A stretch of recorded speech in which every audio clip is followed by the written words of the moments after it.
Hi guys, welcome back to my channel. ఏంటి surprise అనుకుంటున్నారా? చిన్న ఫంక్షన్ ఉంది, అందుకని ట్రెడిషనల్గా రెడీ అయిపోయినా.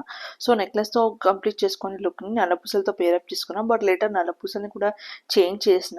వెయిట్ ఏంటి హడావుడి, ముందు మ్యాటర్ ఏంటో చెప్పు అని అడుగుతారా? సో ఇవాళ ఇంట్లో నాకు బియ్యం పోస్తున్నారు. మన తెలంగాణలో వడి బియ్యం పోయడం అనేది కామన్గా ఉన్న ఒక మంచి కల్చర్ కదా. సో ఇన్కంప్లీట్ ఉండే ప్రీవియస్ అకేషన్స్లో, అది ఇప్పుడు కంప్లీట్ చేస్తున్నారు. అందుకనే హడావుడిగా ఉంది. మా మమ్మీ అన్ని సర్దేస్తుంది, కాళ్ళకు పసుపు పెట్టుకోవడం, ఇంకొక వైపు బియ్యం సర్దడం, అన్ని ఫార్మాలిటీస్ ప్యారలల్గా జరుగుతున్నాయి. అందరూ ఒక్కొక్క వర్క్ షెడ్యూల్ చేసుకొని మరీ కంప్లీట్ చేస్తున్నారు. సో ఫైనల్గా అయితే మేము బట్టలు పెడతారంటే కూర్చున్నాము. మమ్మీ బొట్టు పెట్టి ఇద్దరికి బట్టలు పెడుతున్నారు, మమ్మీ డాడీ. సో ఇప్పుడు మేము వెళ్ళి డ్రెస్ చేంజ్ చేసుకొచ్చుకునే లోపు వీళ్ళు వేరే ఫార్మాలిటీస్ కూడా కంప్లీట్ చేస్తారు. అదేంటంటే పసుపు బియ్యం చేయాలి. సో బియ్యంలో పసుపు వేసి కొంచెం ఆయిల్ వేసి బాగా మిక్స్ చేస్తారు. ఆ తర్వాత తమలపాకులతో మొత్తం సెగ్రిగేట్ చేస్తారు. ఆకు వక్క అన్ని కంప్లీట్ చేసి రెడీగా ఉంచారు. మేము రెడీ అయ్యి వచ్చేసరికి ఒక్కొక్క ఫార్మాలిటీస్ రెడీ చేస్తున్నారు అండ్ స్టార్ట్ కూడా చేస్తున్నారు.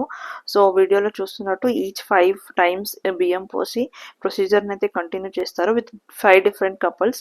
ఎందుకు ఈ ప్రాసెస్ చేస్తారు అనేది ఐ డోంట్ నో, బట్ నాకు తెలిసినంత వరకు అయితే పెళ్ళైన అమ్మాయికి అత్తవారింటి నుండి రావడం మెల్లిమెల్లిగా తగ్గిపోతుంది కాబట్టి ఆ బాండ్ ఎప్పటికీ ఉండాలన్న ఒక కాన్సెప్ట్తోని బియ్యం పోయడం అనేది స్టార్ట్ చేస్తారు. సో అమ్మ వాళ్ళ ఇంట్లో ఏ శుభకార్యం జరిగినా ఆడపడుచు ఆనందంగా ఉండాలని, ఆ రిలేషన్షిప్కి ఎటువంటి బ్రేక్ రావద్దని ఒక నోట్తో ఈ ఫార్మాలిటీస్ అయితే చేస్తారు.